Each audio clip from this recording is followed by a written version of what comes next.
seumpama biji. Shalom, selamat pagi saudara Tuhan. Kembali kita dalam renungan pagi dan kita membahas satu tema hidup dalam damai Natal. Kemarin kita telah membahas sedikit bahwa kita harus hidup benar. Artinya bahwa kita harus betul-betul hidup benar. Caranya adalah kita dibenarkan oleh darah Kristus. Tetapi saudara Tuhan, kalau kita ini betul-betul hidup benar dan dibenarkan oleh darah Kristus, bukan terus kita bisa menikmati otomatis damai Natal begitu saja. Ada bagian yang perlu kita lihat di dalam Lukas 2 ayat yang ke-25, adalah di situ seorang bernama Simeon, ia seorang yang benar dan saleh, yang menantikan penghiburan bagi Israel. Roh Kudus ada di atasnya. Bagian yang perlu kita garis bawahi bukan sekedar ia seorang yang benar, tapi disebut dia adalah orang yang saleh. Mungkin saudara berkata, apa itu saleh? Saleh adalah orang yang hidup menuruti firman Tuhan. Itu orang yang saleh. Jadi artinya bahwa setiap kita yang dibenarkan, lalu kita harus juga hidup menuruti apa yang Tuhan perintahkan. Itu yang disebut dengan orang saleh.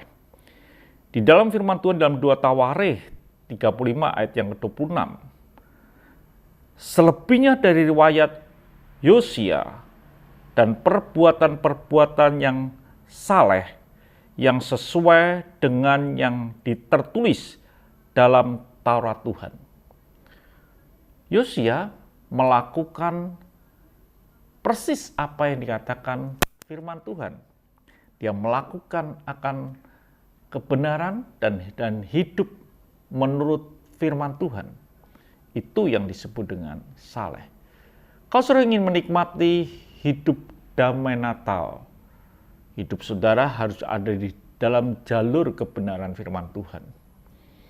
Dalam Kisah Para Rasul 22 ayat yang ke-12 dikatakan, di situ ada seorang bernama Ananias, seorang yang saleh, yang menuruti hukum Taurat dan terkenal baik di antara semua orang Yahudi yang ada di situ. Jelas, orang saleh adalah yang menuruti akan firman Tuhan. Hidup di dalam damai Natal akan saudara nikmati ketika saudara itu dibenarkan dan hidup saudara menuruti kebenaran firman Tuhan. Biarlah hidup saudara menuruti kebenaran firman Tuhan, maka hidup di dalam damai Natal akan saudara nikmati. Tuhan memberkati. Mari kita berdoa. Terima kasih Bapa, bila hidup kami menuruti akan kebenaran firman-Mu, supaya kami boleh menikmati damai Natal-Mu. Haleluya. Amin.